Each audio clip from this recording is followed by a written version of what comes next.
Hey everyone, it's Mallory, and we are finally back with Monday with Mallory. And today I am here with Rodney Pryor. Thank you so much for joining me. Thank you for having me. I can't wait to talk. Well, I really want to start this off by talking about you and your journey because your journey is not for the faint of heart, and you have an amazing testimony. So, can you kind of share a little bit of that with me?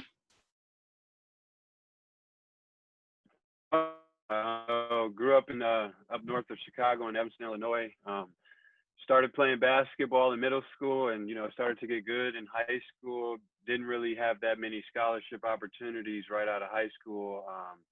I graduated 2011. And that was a pretty good class, especially in the state of Illinois. So I had to go the JUCO route, and the JUCO route wasn't that great for me. When I got there, my first year didn't play a lot. Then I transferred, and then after that, when I got to my second junior college in Kansas, I broke my foot the first year, and then the following year, the first day of practice, tore my ACL. So you could say those were some dark days for me basketball wise, but I was fortunate. I was blessed to still receive a Division I scholarship to Robert Morris, where I went there and played 2 seasons. My first year, we went to the NCAA tournament. I got tournament MVP, was the leading scorer on the team. And then my senior year, played really well. And then I realized I was able to get a grad year. So I took that and went to Georgetown, where I was second leading scorer in the Big East, and picked up a lot of momentum. Because, when I was in JUCO, the dreams of, being D1 and being a pro kind of went away when those injuries hit. But then, God was faithful and good to me. So I was able to get back on the scene and come back a better player. And now I'm in my fourth year as a pro. Well, when you went to Georgetown, I mean, you were an older guy, especially some from the freshmen, sophomores. Um, you definitely were a leader, and being so in touch with your faith and God, were you able to kind of be a mentor to those guys? Yeah, it's so funny. So when I got to Georgetown, I was 23 going on 24. And I remember when I committed, I like DM'd everybody like this like long heartfelt message. And I remember when I got to campus, everybody was just like, "Why did you DM me that?" So it was interesting from that dynamic. But yeah, the locker room was really good for me just to be able to speak to younger guys and relate to them on the level of growing up in inner city, or just having to grind to get to the level you're at, and just having the testimony of overcoming so much. I think guys respected me from that sense, so that helped a lot, in terms of when I spoke, guys listened, and then to see my work ethic and to see how I pushed every single day made my voice hold more weight. Now, going to the G League, I mean, you weren't the oldest guy by all means, but were you kind of able to implement there what you had done before, as far as being a leader and a mentor? Yeah, it's very unique, when you get into G League ranks, because it's, a dog eat dog world. So everybody's trying to get to the next level, and everyone's trying, to provide for themselves, because the G League is a platform league. So you get there, perform, and then you go somewhere where you can make some money or get to the NBA. So when I got there, it was more about building relationships so that when I did speak, guys would hear me out, because I don't think you can just go into a pro locker room and just start, saying things and trying to be a leader. So it was a growth process, getting to know guys, getting to know their story. So it was unique, from that aspect to see how I could lead and be who I am in that locker room. Now you're in the G League. You play for the Salt Lake City Stars, and the season, as we all know, I mean, came to an abrupt halt because of COVID. But Hmm. the G League didn't get the opportunity to kind of come back and pick up where you left off. I mean, did you expect or maybe hope that you would get to kind of go back out there and finish out the season?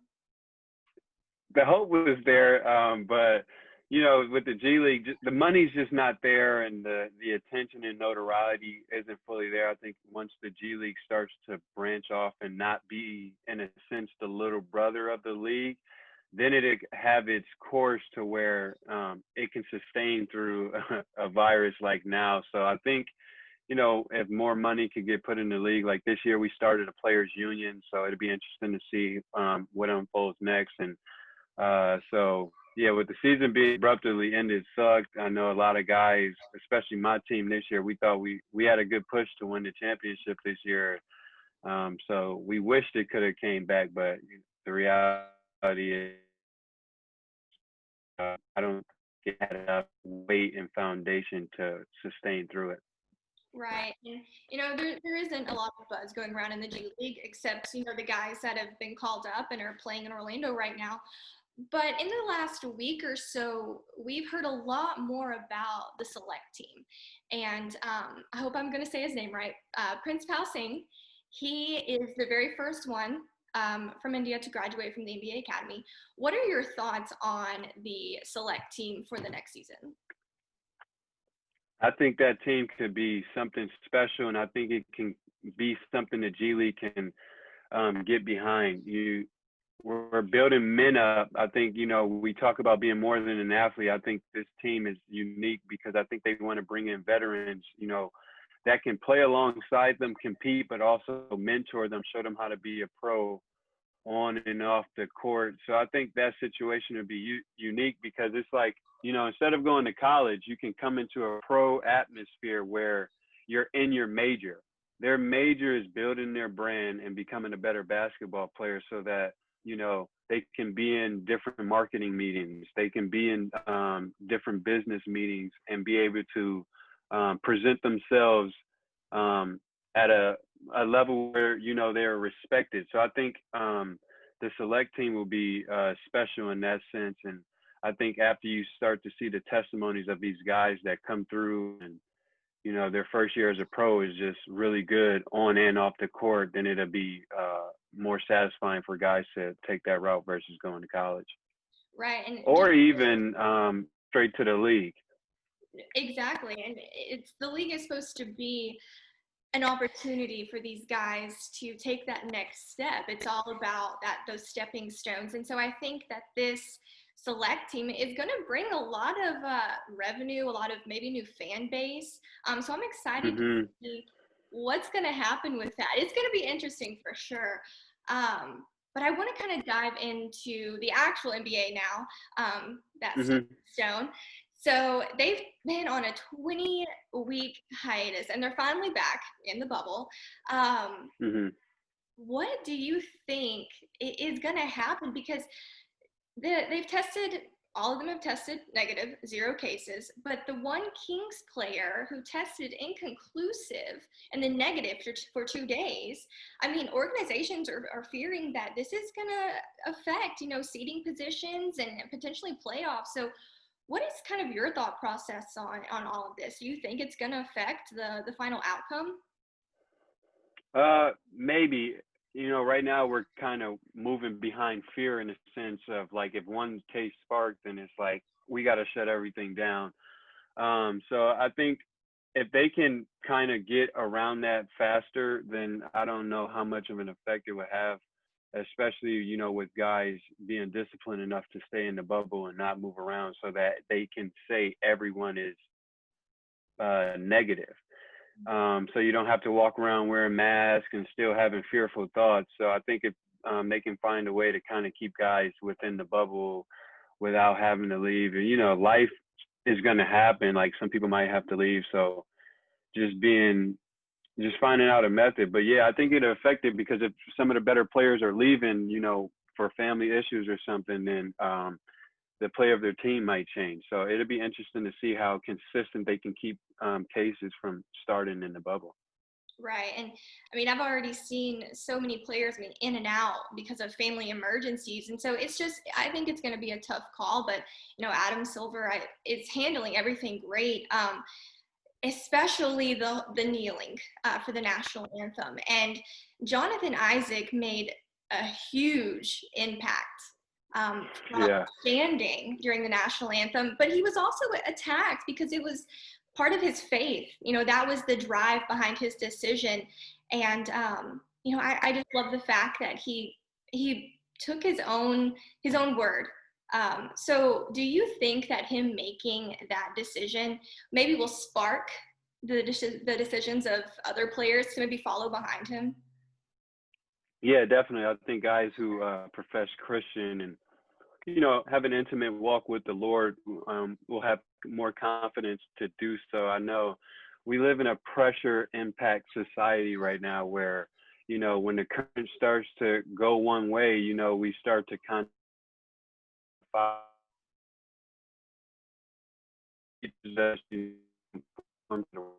stand out and be lights and leaders. And I think with people knowing who Jonathan Isaac is and his character and who he is as a person adds more weight to him doing that, because now we know his heart, we know it's for the right reasons, and we know he wants to see Black lives and everybody else's lives matter, and that we can create change that will help hearts and help people reconcile their hearts for situations. So I think some NBA guys will start to step up, but it'll be interesting. It's a lot of brand stuff that go into it. It's a lot of pressure from family and friends that go in. So it'll be interesting to see. I just think now your fruit has to go with what you're saying and what you're doing. You don't want to just be doing it to just do it.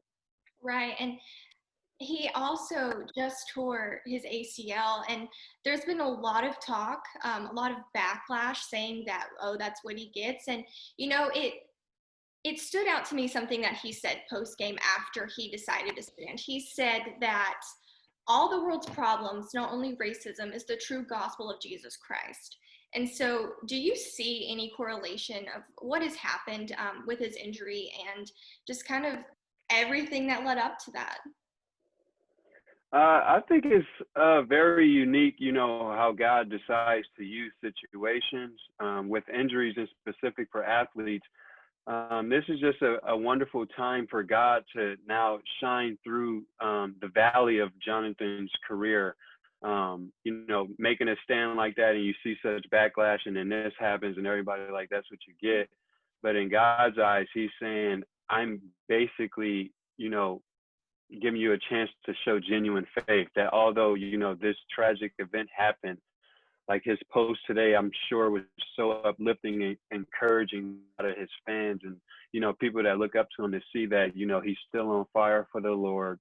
He still knows that God has a plan for him. He still knows that he can come back stronger than he was before this. So just praying that he continues to have strength, praying that he can to be encouraged. He's a friend of mine, so we talk, and just want to continue to encourage him to keep walking in what God is calling him to do.